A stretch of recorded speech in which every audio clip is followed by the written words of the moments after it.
Cristian, un gusto en saludarte. Claro, es una tensión que, si bien en algún momento era esperable que se pudiera dar, no esperábamos tampoco que ocurriera tan pronto, al menos tomando en cuenta que este lunes pasado se había reunido el presidente Gabriel Boric con el presidente electo José Antonio Kast para hablar precisamente de un ambiente, un trabajo de cooperación y coordinación. Durante esta mañana y en medio de este contexto, el presidente Gabriel Boric lideró este consejo de gabinete en el Salón Mombaras, donde no tuvo palabras iniciales para la prensa, donde se trataron distintas temáticas que tienen que ver, por ejemplo, con la agenda legislativa que queda pendiente para el gobierno, al menos hasta enero, y la necesidad también de darle un curso rápido a todos aquellos proyectos, entre los que se encuentra, por ejemplo, el proyecto de reforma política, el FESA, la CUNA, entre otros. Ahí es donde está el trabajo concentrado. Pero lo que ha causado polémica también durante estas últimas jornadas tiene que ver precisamente con lo que conversabas y lo que anunciabas tú. Este reajuste al sector público que trae consigo una cláusula, una norma que estaría restringiendo el despido de funcionarios públicos. Acá, para explicarlo de la manera más simple posible, tiene que ver con el hecho de que ahora, cuando se quiera acudir al despido de un funcionario público, se va a tener que utilizar una razón fundada para poder aplicar ese despido, y no una razón que tenga que ver directamente o solamente con la necesidad del servicio público. Eso es lo que al menos la oposición ha calificado como un amarre o un corralito que no le permitiría a José Antonio Kast, el próximo presidente, poder realizar movimiento en cuanto a los trabajadores, a los funcionarios que trabajan en el Estado y en el gobierno. Acá es donde durante esta jornada y en medio de la vocería post Consejo de Gabinete estuvo la ministra Vallejo, el ministro Elizalde y el ministro Grau, quien ha liderado las conversaciones, este último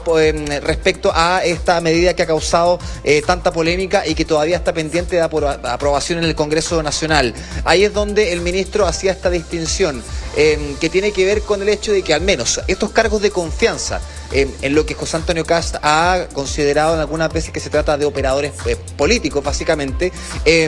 van a presentar su renuncia o el cese de sus funciones va a llegar el 11 de marzo, y así debería ser. Distinto es de personas que han hecho una carrera en el servicio público, que llevan años trabajando y que son la mayoría de los funcionarios públicos, que deberían tener algún tipo de garantía para no, o al menos para evitar que su despido llegue por el mero hecho de que exista una nueva administración en el gobierno central. Esa ha sido la explicación técnica del ministro Grau. Pero por otro lado, y a propósito de las palabras durante esta mañana del presidente electo José Antonio Kast, quien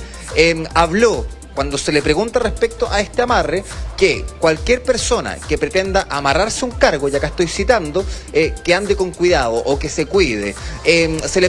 preguntamos al ministro Elizalde respecto a estas declaraciones, respondió que básicamente acá el clima de colaboración que se anunció durante este pasado lunes va a seguir de la misma manera, y acá también haciendo este reparo, que también ya nos comentaba el ministro Grau durante esta tarde después de este Consejo de Gabinete. Los invito a que pasemos a escuchar las palabras del presidente electo en medio de lo que ha sido su agitada agenda durante esta primera semana, al menos en esa posición, y la respuesta, por cierto, del ministro del Interior durante esta jornada. Escuchemos. Ahora tenemos un amarre que es con Chile, hacerlo bien por Chile. Si alguien quiere amarrarse a un cargo, que se cuide. Vaya. Nosotros vamos a mantener lo que ha sido nuestra línea de conducta desde el primer día, voluntad de diálogo para generar acuerdos que sean positivos para el país. Y estamos trabajando por un cambio de mando impecable, conforme a los altos estándares que exige una democracia como la democracia chilena. Y en ese contexto, esta propuesta en particular va a ser explicada en sede parlamentaria, cuáles son sus fundamentos, cuáles son sus razones, haciendo la distinción entre funcionarios de carrera y funcionarios de confianza.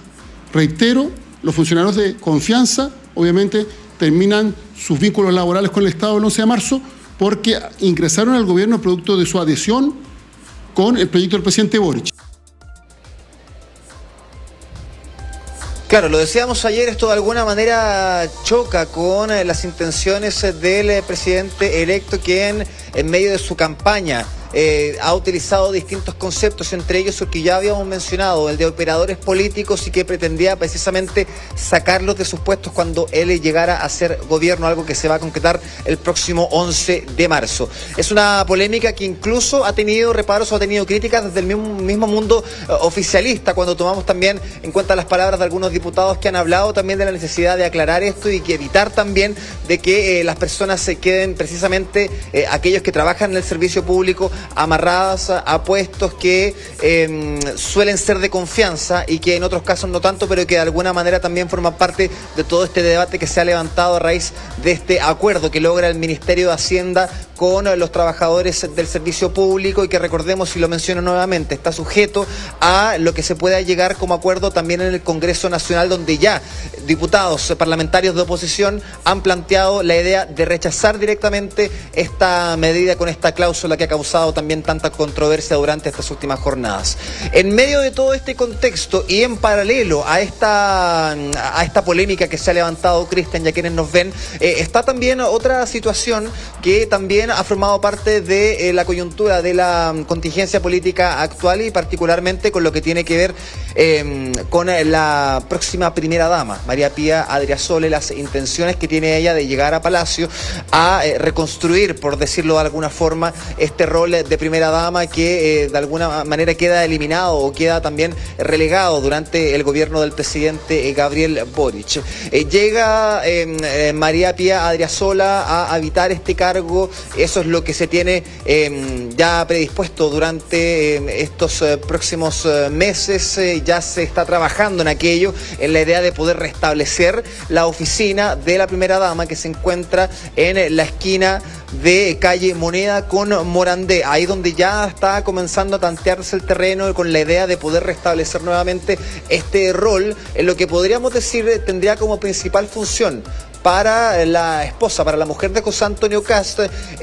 una especie de mediación social, de ser una conexión entre las urgencias sociales y el mismo gobierno y el mismo presidente. Eso es lo que se ha adelantado durante este último tiempo.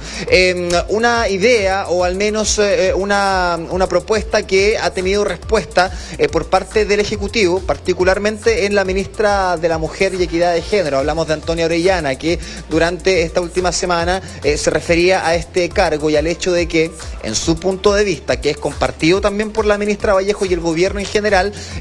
un Estado moderno no debería contar con un rol o un puesto político que sea definido solamente por un parentesco. Eso generó la respuesta por parte de la vocera de la oficina del presidente electo, Mara Cedini, y también en medio de todo lo que ha sido estas declaraciones que se han dado desde el gobierno posterior a este Consejo de Gabinete, la ministra Camila Vallejo hacía referencia también a las declaraciones de la ministra Orellana, tratándolas de respetuosas y que de alguna manera también se adhieren al pensamiento del gobierno, pero también respetando la decisión de la próxima administración central. Pasemos a escuchar ambas declaraciones. Y más allá de que polemizar, estamos todos firmemente de acuerdo en los beneficios, en los derechos. Los derechos de las mujeres son los mismos derechos humanos, así que no vamos a entrar en polemizar en ese tipo de cosas que sabemos que están enfocadas en desviar la atención de un proyecto que el 58% de los chilenos votó muy esperanzado que llevemos a cabo a partir del 11 de marzo. Escuché a la ministra Antonia Orellana y ha sido sumamente respetuosa de la eventual decisión que pueda tomar la próxima administración, ¿no? La primera dama, la señora esposa del presidente electo, puede o no reactivar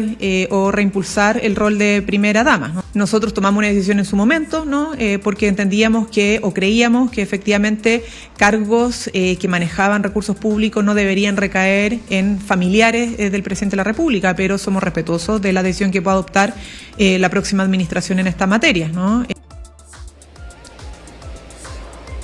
Claro, las palabras de la vocera del presidente electo también tienen que ver con los dichos de la ministra Orellana en torno a su pensamiento respecto a la bancada republicana, donde ha señalado que generalmente se ha opuesto a los derechos de las mujeres. Eso es parte también de lo que dice la secretaria de Estado de esta cartera y que genera entonces la respuesta por parte de la vocera, una de las principales voceras de José Antonio Kast, Mara Cedín. La respuesta entonces por parte de la ministra vocera de Gobierno, un día donde lo decíamos, hubo un consejo de gabinete donde se discutieron claramente todas estas situaciones y todo lo que tiene que ver también con el traspaso de mando, un trabajo que ya ha comenzado, que recordemos, por parte del gobierno, lidera el ministro del Interior, Álvaro Elizalde, y por otro lado también quien forma parte también de este círculo político más cercano a José Antonio Kast, que es Claudio Alvarado. Ahí entonces es donde se centran los trabajos, los procesos para llegar de la mejor manera posible al 11 de marzo y por cierto también lo que hemos planteado al principio, el hecho de que ya después de que ni siquiera pasara una semana básicamente de esta visita de José Antonio Kast a La Moneda, ya existan estos roces, estas tensiones a partir de lo que han sido estos movimientos, particularmente desde el Ministerio de Hacienda con estas cláusulas al interior de lo que es este reajuste público, lo que incluso ha sido mencionado por el mismo presidente del Partido Republicano, Arturo Esquella. Si se sigue por ese camino por parte del gobierno, por el camino del amarre, como lo dice él, se podría incluso dinamitar toda relación de aquí al 11 de marzo entre el presidente Gabriel Boric y entre el presidente electo José Antonio Kast. Cristian. Muy bien, Sebastián, muchísimas gracias. Y todo esto en el contexto, además, donde se ha discutido el proyecto de reajuste en el sector público, donde al menos en una parte de aquí la ANEF, además, ha quedado de lado por decisión propia. Bastante particular esa discusión porque, obviamente, también siempre se mencionaba este reajuste como parte de la ley de presupuesto y se conocía el monto, lo que no ha ocurrido durante esta última negociación. Así que todo eso en ese contexto, además, y con esta normativa que está generando bastante discusión. Muchísimas gracias, Sebastián, que estén muy bien. Abrazo, buenas tardes.